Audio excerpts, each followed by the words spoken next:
होगा, यहाँ पे कितना पोटेंशियल होगा, वो ये होगा KQ/R होगा।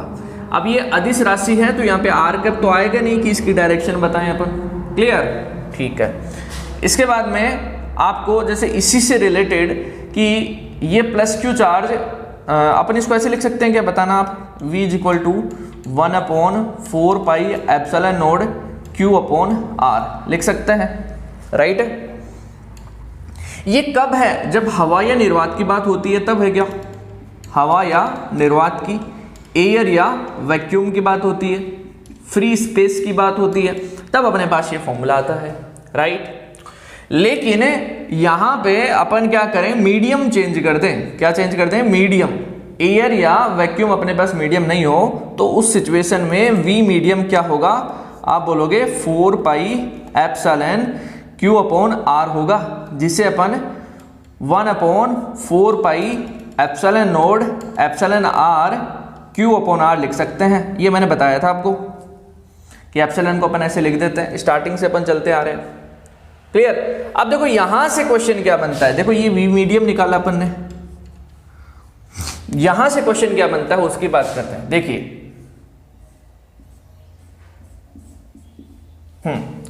यहां से अपन क्वेश्चन बनाते हैं, यहां से बनता ही है, पूछता है कि एक चार्ज है, उस चार्ज को एयर के अलावा किसी दूसरे डाइलेक्ट्रिक मीडियम में रख दें तो उसका पोटेंशियल बढ़ेगा या घटेगा, तो उसका पोटेंशियल बढ़ेगा या घटेगा। इससे देखिए V मीडियम क्या आया, आप बोलोगे V मीडियम अपने पास V/एप्सिलॉन R आया। देखो ये क्या है, ये V है, V in air upon epsilon R यानी परावैद्युतांक का भाग, मतलब पोटेंशियल घट जाएगा। अगर ये सिचुएशन किसी दूसरे मीडियम में कर दें तो अपने पास पोटेंशियल जो होता है, विभव जो होता है वो क्या हो जाता है, घट जाता है। ये सूत्र ध्यान रखना। वैसे भी डायरेक्ट क्वेश्चन आ जाता है कि किसी बिंदु आवेश के कारण r दूरी पर विभव इतना है, यदि इसी कंडीशन को 5 परावैद्युतांक के एक माध्यम में दिखाया जाए तो विभव कितना होगा। इंग्लिश में बात करें तो क्वेश्चन क्या है कि electric potential due to a point charge at r distance in air is let 5 है, कितना 5 वोल्ट। If all these conditions is taken to the another medium, taken to the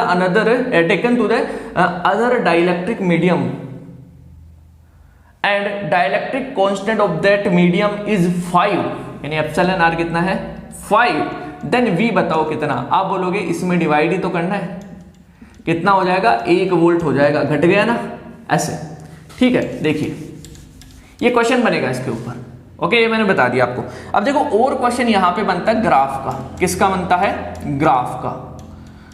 यहां पे पॉइंट चार्ज के कारण जो विभव है और जो R है इसके बीच में ग्राफ पूछता है, क्या, ग्राफ बिटवीन V, विभव between V and R due to a point charge, Hindi में बात करें तो V और R के मध्य ग्राफ, एक बिंदु आवेश के कारण V और R के मध्य ग्राफ, एक बिंदु आवेश के कारण V और R के मध्य ग्राफ, एक बिंदु आवेश के कारण V और R के मध्य ग्राफ। देखिए अपने पास जो फॉर्मूला आया है KQ/R आया है क्या, आप देखिए यहां से क्या हो रहा है, इज प्रोपोर्शनल टू 1/R हो रहा है, इनवर्सली प्रोपोर्शनल है। तो जब इनवर्सली प्रोपोर्शनल होता है तो उसका ग्राफ कुछ ऐसे बनता है, आप बना के देख सकते हैं, वैल्यू रख के देख लेना, घटेगा ये, जैसे जैसे R बढ़ेगा वैसे वैसे V का मान घटेगा, तो ये ग्राफ भी पूछता है, ध्यान रखना, ठीक है। आगे अपन बात करते हैं। देखिए देखो आगे अपने पास कंसेप्ट आता है, ये अपन ने बात कर ली बिंदु आवेश के कारण विभव की, ठीक है। अब अपने पास जो कंसेप्ट आता है वो आता है कि एक अपने पास स्फेरिकल कंडक्टर है, या अपन बोले कंडक्टिंग स्फेयर है, क्या है, कंडक्टिंग स्फेयर है, चालक गोला है, चालक गोला, इसी को अपन कह सकते हैं गोलीय कोष। सेम आएगा दोनों के लिए, क्यों आएगा मैंने बताया था, आप कमेंट के माध्यम से बताना। चालक गोला है या फिर अपन इसे कहें क्या है अपने पास है, एक स्फेरिकल शेल है, कंडक्टिंग स्फेरिकल शेल है, स्फेरिकल शेल है। चालक गोलीय कोष है, चालक गोलीय कोष है, गोलीय कोष है। अब कोष क्या होता है, अंदर से खोखला होता है, ठीक है, तो इसमें भी चार्ज सारा सरफेस पे आ जाता है। चालक जो होता है, चालक होने के कारण इसमें भी चार्ज सारा कहाँ पे आ जाता है, सरफेस पे आ जाता है, ठीक है। तो कंडक्टिंग स्फीयर की बात करें या स्फेरिकल शेल की बात करें तो यहाँ पे अपने को पोटेंशियल ध्यान में रखना है। देखिए क्या होता है कि जैसे ये चार्ज होता है, सॉरी ये गोला है अपने पास, इसको अपन प्लस चार्ज देते हैं, ठीक है, ये प्लस चार्ज दिया अपन ने इसको, और इसकी रेडियस अपने पास कैपिटल आर है, ओके, इसकी रेडियस अपने पास क्या है, कैपिटल आर। तो हम यहाँ पे क्या करते हैं, इसके कारण बाहर, सरफेस पर और अंदर तीन जगह अपन क्या निकालते हैं, इलेक्ट्रिक पोटेंशियल निकालते हैं।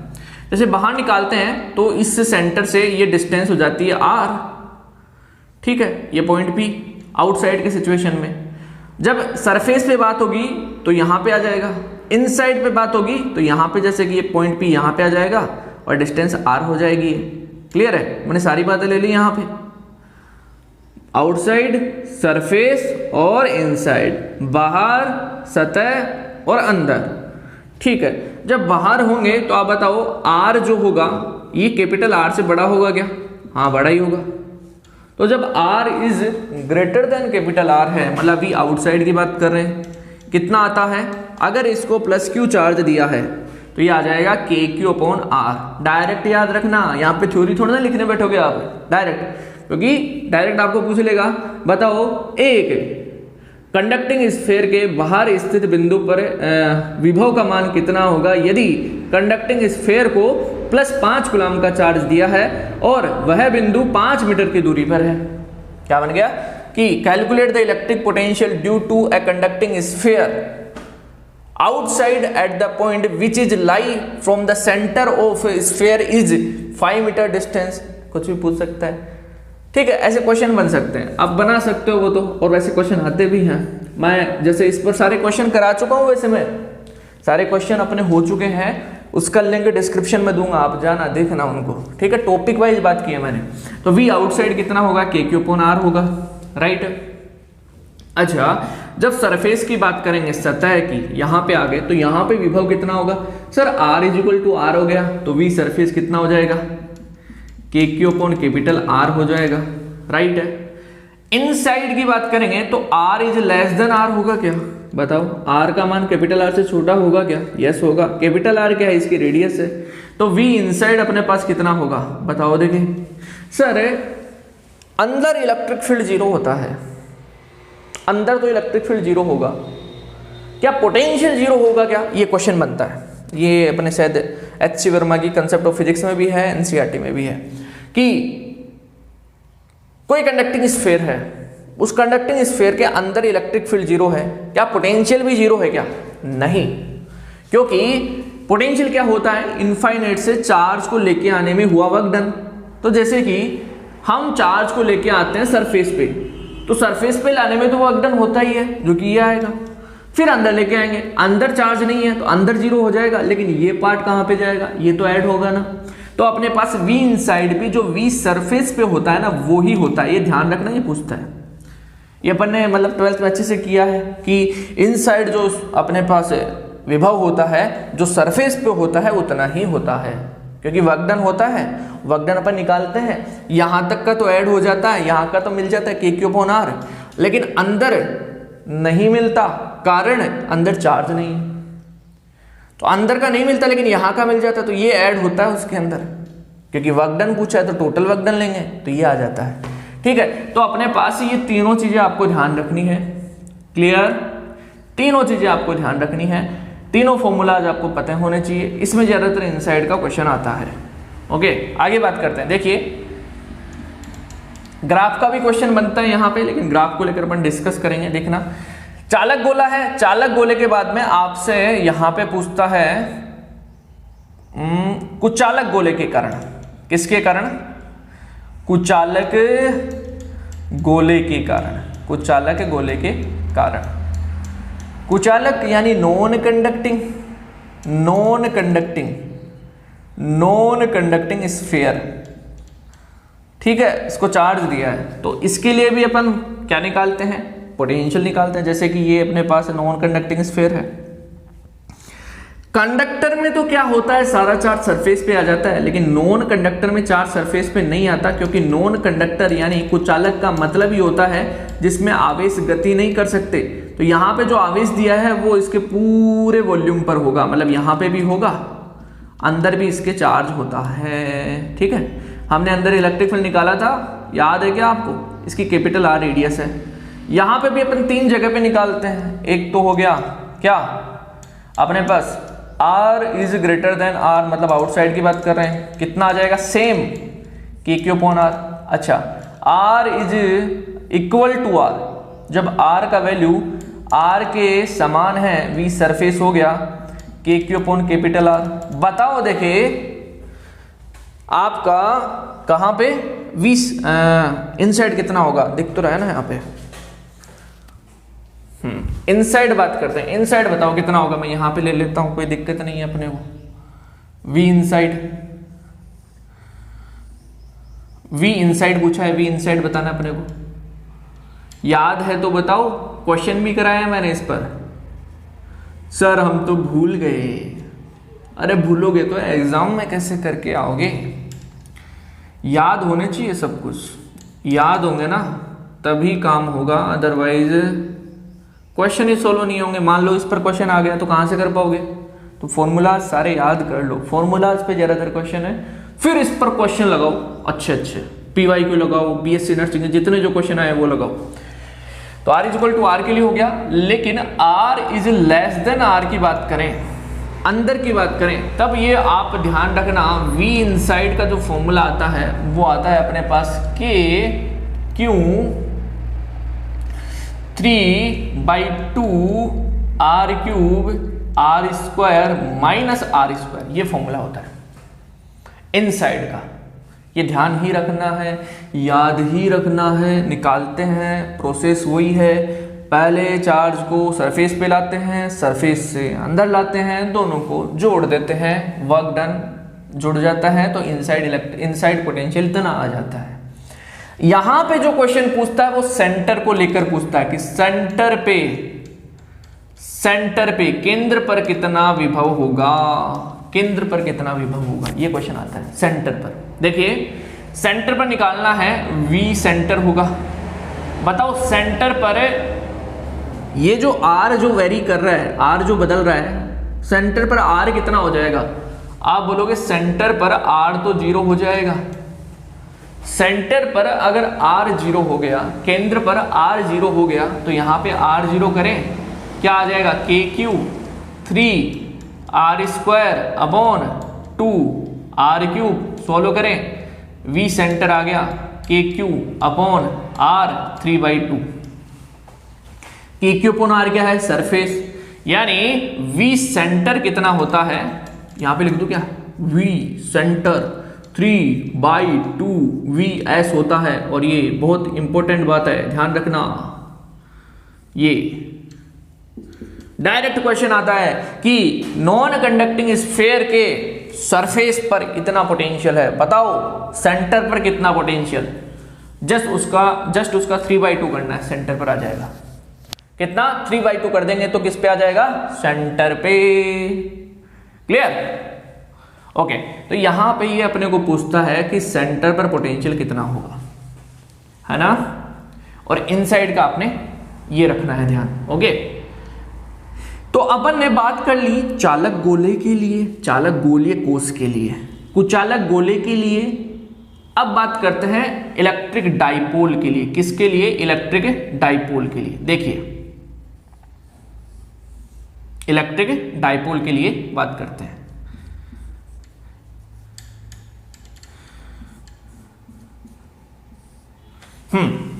इलेक्ट्रिक डाइपोल के लिए बात करते हैं, electric dipole, electric dipole, electric dipole के लिए। ये एक ही जगह सारे लिख दिए मैंने, ठीक है। आप तो बस इसकी टेबल बनाओ और इसको घोटो, बार बार में याद करो, याद हो जाते हैं उसके बाद में क्वेश्चन लगाओ प्रैक्टिस पे। क्वेश्चन किस टाइप के मैंने एमसीक्यू में सोल्व कराए उस टाइप के क्वेश्चन आप सोल्व करो।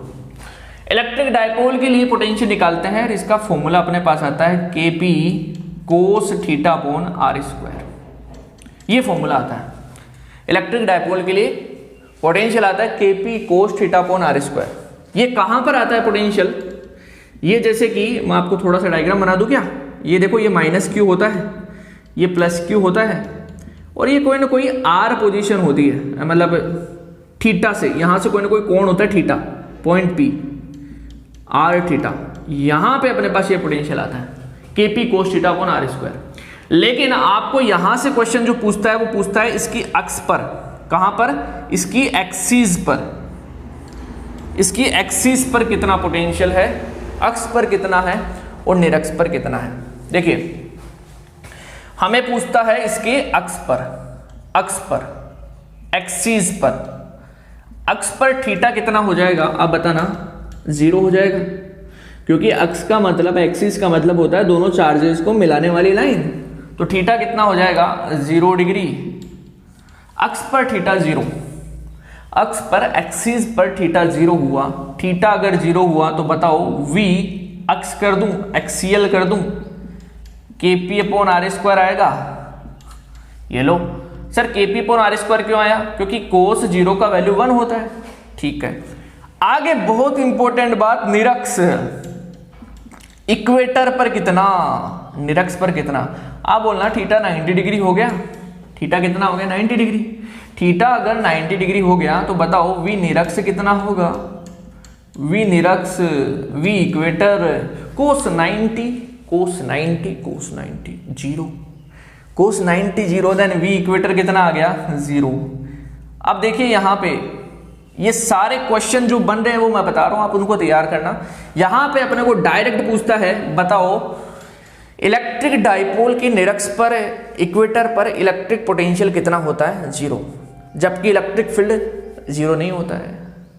ठीक है, तो ये एक क्वेश्चन बनता है, ये मैंने देखा था एक क्वेश्चन, क्या कि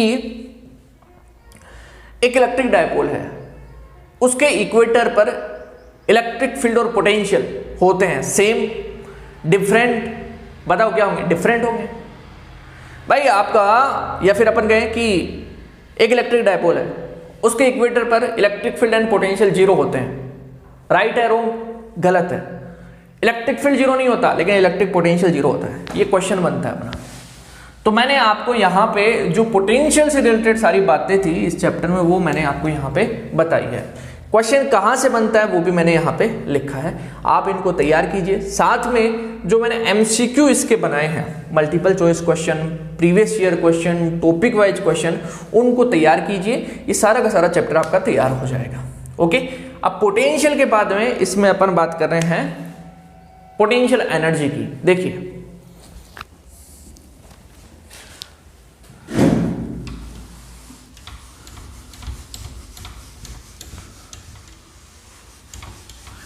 याद तो करना पड़ेगा भाई, याद करोगे ना तभी क्वेश्चन हो पाएंगे।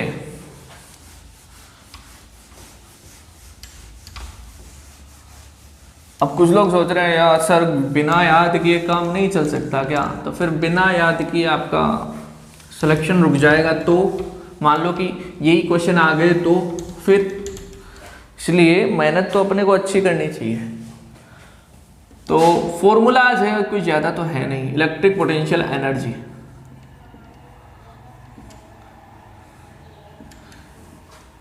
विद्युत स्थितिज ऊर्जा, इसका ध्यान रखना। इसमें जो पूछता है अपने को 2 पॉइंट चार्जेस के लिए, 2 पॉइंट चार्जेस के लिए न्यूमेरिकल बनता है। 2 पॉइंट चार्जेस के लिए, 2 बिंदु आवेश के लिए, 2 बिंदु आवेश जो है उनके लिए अपना न्यूमेरिकल बनता है। आवेश के लिए 2 बिंदु आवेश के लिए, 2 पॉइंट चार्जेस, इस पर भी क्वेश्चन करवा दिया मैंने। क्या होगा 2 बिंदु आवेश के लिए? U is equal to K Q1 Q2 upon R। Direct question बनते हैं, Q1 Q2 का वैल्यू दे देता है, पोटेंशियल एनर्जी पूछता है। तो Q1 Q2 R, जैसे ये Q1 है और ये Q2 है, ये R डिस्टेंस पे है, तब अपने पास ये फॉर्मूला बनता है। फॉर 3 पॉइंट चार्ज, ये भी ध्यान रखें, 3 पॉइंट चार्जेज के लिए, 3 बिंदु आवेशों के लिए, कितने? 3 बिंदु आवेशों के लिए, आवेशों के लिए 3 बिंदु आवेशों के लिए पोटेंशियल एनर्जी का फॉर्मूला देखिए, जैसे कि ये Q1 होता है, ठीक है, ये Q2, ये 2 हो गए, 2, एक और है Q3, ये अपन लेके आ गए, 3 पॉइंट चार्ज हो गए। इनके कारण पोटेंशियल देखिए, इससे कोई ना कोई डिस्टेंस होगी, इससे इसकी कोई ना कोई डिस्टेंस होगी, इससे इसकी कोई ना कोई डिस्टेंस होगी। 2 पॉइंट चार्ज के लिए ये होती है। हम बोल रहे हैं कि Q1 और Q2 के बीच में R12 डिस्टेंस मान लेते हैं, Q2 Q3 के बीच R23, Q1 Q3 के बीच R13। देन देखना, इसका शॉर्ट भी बताऊंगा मैं आपको। Total potential energy 2 point charge के लिए बताना, K Q1 Q2 upon R12। अच्छा, इन दो के लिए बताना, K Q2 Q3 upon R23, right. इन दो के लिए बताना, K Q1 Q3 upon R13। हो गया काम, बस सिंपल सा है। 2 पॉइंट चार्ज के लिए होती, इन दो के लिए, इन दो के लिए, इन दो के लिए, सारे ले लिए अपन ने। अच्छा, 4 पॉइंट चार्ज के लिए बता सकते हो कि आप, जैसे ये Q1 है, ये Q2 है, एक Q3 है और एक अपने पास है Q4 है। ये लो, ये चार्ज है। Q1 और Q2 इनके बीच में डिस्टेंस R12, इसके लिए R24, इसमें R34 और ये है अपने पास R14। क्या सारे हो गए? नहीं हुए। देखिए, इन दो के बीच में भी है, इन दो के बीच में भी है। ये लो, ये क्या होगा? R14, ठीक है। अच्छा, इन दो के बीच में भी डिस्टेंस है R14 और R23। समझ में आ रहा है? देखो, 2 पॉइंट चार्ज अपने को लेने हैं। ये ले लिया, ये ले लिया, ये ले लिया और ये ले लिया। बच गए कौन से? ये और ये। तो ये दोनों लेंगे अब, फिर ये दोनों लेंगे। तो अपने पास टोटल देखना, फिर मैं इसका शॉर्ट बताऊंगा कैसे करेंगे अपन इसको। पहले इन दो की बात करें कि Q1 Q2 अपॉन R12। इन दो की बता दो कि Q2 Q4 upon R24, right. इन दो की बता दो कि Q3 Q4 अपॉन R34। दो चार्ज ले रहे हैं अपन तो, प्लस इन दो की बता दो कि Q1 Q3 अपॉन 4 कर दिया गया इधर। अच्छा, ये R13 हो गया, ठीक है। कि Q1 Q3 upon R13, right है। R12 R13, ये 4 ले लिए अपन ने, ये 2 ले लिए, ये ले लिए और ये ले लिए। अब इनकी बात करते हैं, ये भी तो बच रहे हैं ना, ये 2 भी तो इनका एक जोड़ा है, इनका भी एक जोड़ा है। तो लो, प्लस के Q1 Q4 upon R14, plus फिर इनका के Q2 Q3 अपॉन ये कितना हो गया R23। ये लो, ये आएगा। अब देखो इसका शॉर्ट समझ लो। शॉर्ट क्या है इसका, कि ऐसे तो अपन पता नहीं समझ पाए या नहीं समझ पाए, तो एक दूसरा तरीका और है अपने पास। जो अपने पास है, इसका नेट होता है ना, net potential energy, n point charge है अपने पास। कितने? n। अपने को ध्यान रखना है कि summation j does not equal to k, j और k, ठीक है, वैल्यू है n तक, और ये होता है qj qk upon rjk। Summation का मतलब जोड़ होता है, ठीक है। qj qk मतलब j का वैल्यू k के सेम नहीं होगा, है ना। मतलब अगर j का वैल्यू 1 होगा तो k का वैल्यू 2 ही होगा, ठीक है। और यहां पे क्या होता है, 1/2 होता है, जोड़ में आता है, ये बस ये यहीं पे आता है। लेकिन जब इसको अपन सोलो करते हैं तो ये हट जाता है। तो अपने को जब इसका प्रसार करेंगे तब अपने को 1/2 नहीं लेना है। तो देखो, इससे अपन खोले अपन, जैसे कि इसी से बात करें, Q1 Q3 Q2 Q3 और Q4 चार चार्ज है। 3 की बात कर लें पहले, ठीक है 3 सही रहेगा, 4 से तो ज्यादा टर्म आएगी। कितने भी निकाल सकते हैं, 3 है ना, तो देखिए यहां से u बराबर 1/2 तो लेना नहीं है, k ले लिया। यहां पे क्या करेंगे, j और k, j को 1 लेंगे तो k को 2 लेंगे या 3 लेंगे, k को 1 नहीं लेंगे क्योंकि बराबर नहीं है, ठीक है। तो जैसे कि q1 लिया j को, तो इसको ले लिया अपन ने 2, ये क्या हो गया r12 प्लस q1 q2 की बात होगी। अब अगर j को अपन 1 ले रहे हैं तो k को अपन 3 भी ले सकते हैं क्योंकि q3 चार्ज भी है, यानी k q1 q3 upon r13, right. Plus अब देखो आगे अपन क्या कह सकते हैं कि j को अपन कितना ले लें, j को अपन 2 ले, तो k को 2 लेंगे क्या, नहीं, k को कितना लेना पड़ेगा 3, यानी k q2 Q3 upon R23, right है, यस। तो इस प्रकार से अपने पास जब ऐसे प्रसार करेंगे तो अपने को ऐसे प्रसार करना है।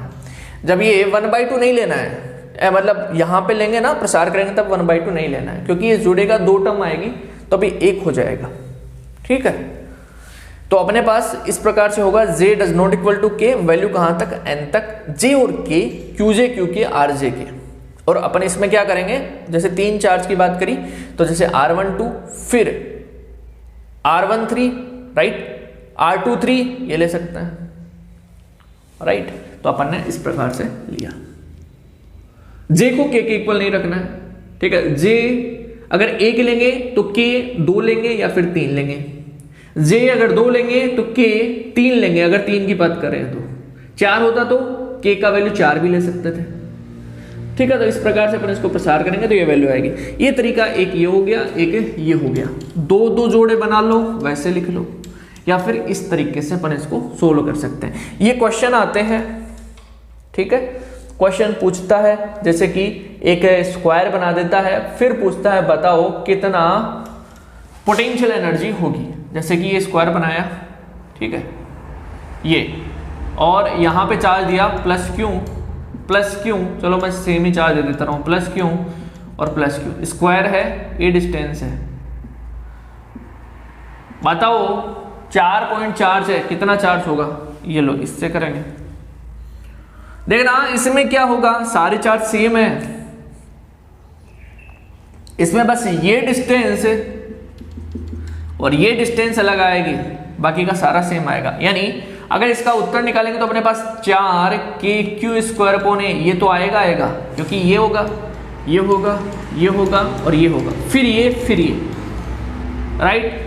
तो जैसे ये करेंगे तो कितना हो जाएगा, kq² अपॉन ये डिस्टेंस कितना, a² √2a, ठीक है, यानी कितना आएगा √2a, फिर वापस से ये भी इतना ही आएगा, यानी 2 गुना हो जाएगा, ये इसका उत्तर हो जाएगा।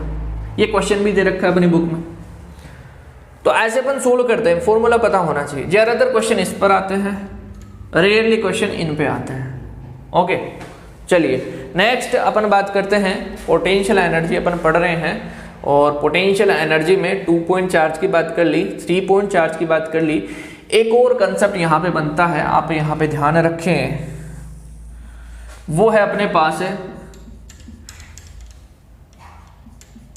इलेक्ट्रिक डाइपोल का पोटेंशियल एनर्जी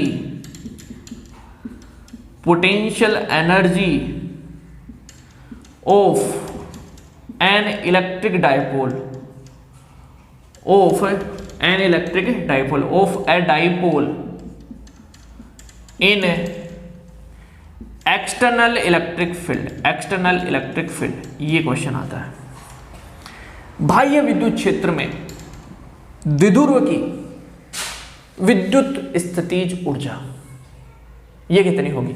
देखो क्वेश्चन करवा चुका हूं इस पर, ये फॉर्मूला आता है अपने पास कितना, U = -PE। इसे अपन ओपन करेंगे तो U होता है -PE cos थीटा, ये फॉर्मूला होता है। इस पर न्यूमेरिकल बनाए तो अपन न्यूमेरिकल भी सोल्व कर सकते हैं अगर फॉर्मूला पता है तो। अब देखो यहां पे अपने को पूछ लेता है कि बताओ थीटा का वैल्यू इतना हो तो यू कितना, थीटा का वैल्यू 0 डिग्री हो तो कितना, 90 डिग्री हो तो कितना, और 180 डिग्री हो तो कितना। निकालते हैं। देखिए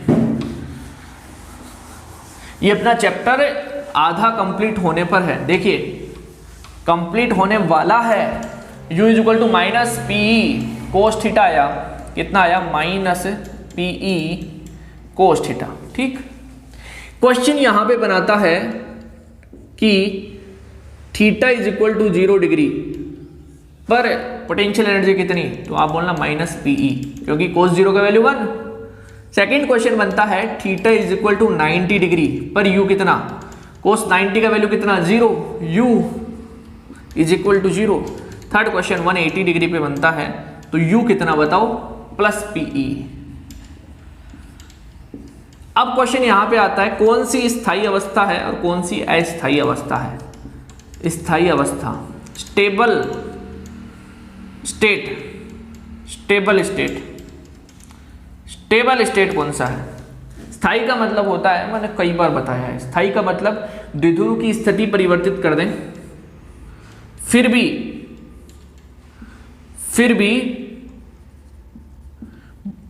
मतलब द्विध्रुव की स्थिति परिवर्तित कर दें तो भी वह वापस अपनी पोजीशन को ग्रहण कर ले, वापस अपनी पोजीशन में आ जाए। मतलब जैसे माइनस क्यू प्लस क्यू है, इसको अपन थोड़ा सा ऊपर इस प्रकार से विस्थापित करें तो ये प्लस क्यू आ गया, ये माइनस क्यू आ गया। माइनस क्यू पर फोर्स इधर लगेगा और प्लस क्यू पर फोर्स इधर लगेगा, तो वापस इसको इनिशियल पोजीशन में लेके आ जाएगा, प्रारंभिक स्थिति में, क्योंकि घुमाएगा इसको। तो मतलब अगर अपन इसको थोड़ा सा यहां से डाइवर्ट करते हैं, विचलित करते हैं, तो वापस अपनी पोजीशन में आ जाता है। और वापस उसकी पोजीशन कौन सी है, theta is equal to 0 degree की। यानी स्टेबल स्टेट कौन सी होती है, theta is equal to 0 degree की। अच्छा, और अस्थायी अवस्था कौन सी होती है, अस्थायी अवस्था बताओ। अनस्टेबल स्टेट, अनस्टेबल स्टेट कौन सा होगा, थीटा इज इक्वल टू 180। ये भी बताया था मैंने, देखिए समझिए वापस से। Theta is equal to 180, theta is equal to 180 मतलब प्लस क्यू इधर हो गया, ये तो इधर ही था, नहीं इधर नहीं था, प्लस क्यू इधर हो गया और माइनस क्यू इधर हो गया। ठीक है, थीटा 180 कैसे, जैसे अब पी की डायरेक्शन इधर होगी ना, तो इस केस में अगर बात करें पी और ई के बीच में एंगल, ये पी हो गया, ये ई हो गया, तो 180 हो गया। अगर इसको थोड़ा सा विचलित कर दें, इधर घुमा दें, या माइनस क्यू हो गया, ये प्लस क्यू हो गया। ठीक है, तो प्लस क्यू पर फोर्स इलेक्ट्रिक फील्ड की डायरेक्शन में और माइनस क्यू पर फोर्स इलेक्ट्रिक फील्ड के अपोजिट। तो अगर इसको अपन थोड़ा सा डाइवर्ट कर देंगे, थोड़ा सा विचलित कर देंगे, तो ये और घूम जाएगा। देखो इस पर फोर्स इधर लगेगा, इस पर फोर्स इधर, इसलिए क्या हो जाएगा, डाइवर्ट, घूम जाएगा, मतलब वापस अपनी इनिशियल पोजीशन में नहीं आएगा। तो ये कंडीशन कौन सी होगी, अनस्टेबल। ये क्वेश्चन पूछता है स्टेबल और अनस्टेबल। साथ में आपको ये भी पूछता है कि स्टेबल स्टेट में पोटेंशियल एनर्जी कितनी होती है, ये अनस्टेबल स्टेट में पोटेंशियल एनर्जी कितनी होती है, ये यानी स्थायी अवस्था में स्थितिज ऊर्जा और अस्थायी अवस्था में स्थितिज ऊर्जा, ये पूछता है। ठीक है, आगे देखिए।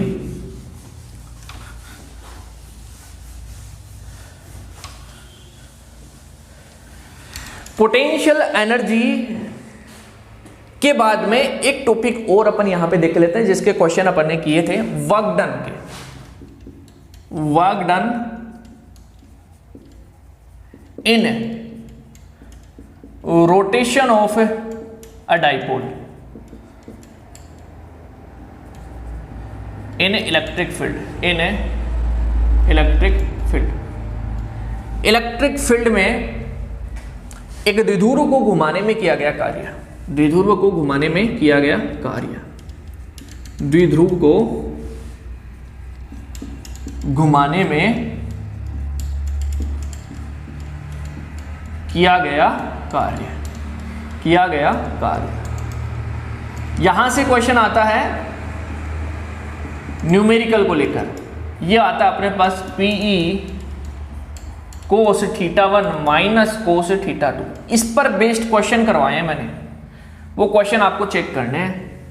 लिंक मैं डिस्क्रिप्शन में दूंगा जिसके लिए मैंने क्वेश्चन करवाए हैं इन सारे टॉपिक के, आप उनको चेक कीजिए, आपका ये कंसेप्ट अच्छे से कवर हो जाएगा। ठीक है, मतलब यहाँ पे घुमा रहे हैं, रोटेट कर रहे हैं द्विध्रुव को, तो कितना वक्डन होगा वो ये होगा। जैसे θ1 से θ2 घुमाया तो ये वक्डन का फॉर्मूला आता है। अब θ1 का वैल्यू 0 डिग्री हो सकता है, θ2 का 90 हो सकता है। θ1 जैसे कि अपन है 60 डिग्री से 90 डिग्री घुमा रहे हैं तो θ1 60 कर देंगे, θ2 90 कर देंगे, वैल्यू रखनी है, उत्तर आना है। ठीक, तो ये था अपना सेकंड चैप्टर एनसीईआरटी का, और चैप्टर जिसका नाम था स्थिर वैद्युत विभव और धारिता। इसमें अपन ने एक पार्ट कंप्लीट कर लिया है। नेक्स्ट वीडियो में इसका सेकंड पार्ट अपन पढ़ेंगे। मैं बताऊंगा कि किस प्रकार के क्वेश्चन अपने को कंप्लीट करने हैं, क्या क्या फॉर्मूलाज अपने को याद करने हैं, क्वेश्चन कहाँ से करने हैं वो भी मैं जल्द ही बताऊंगा। ओके, मिलते हैं नेक्स्ट वीडियो में।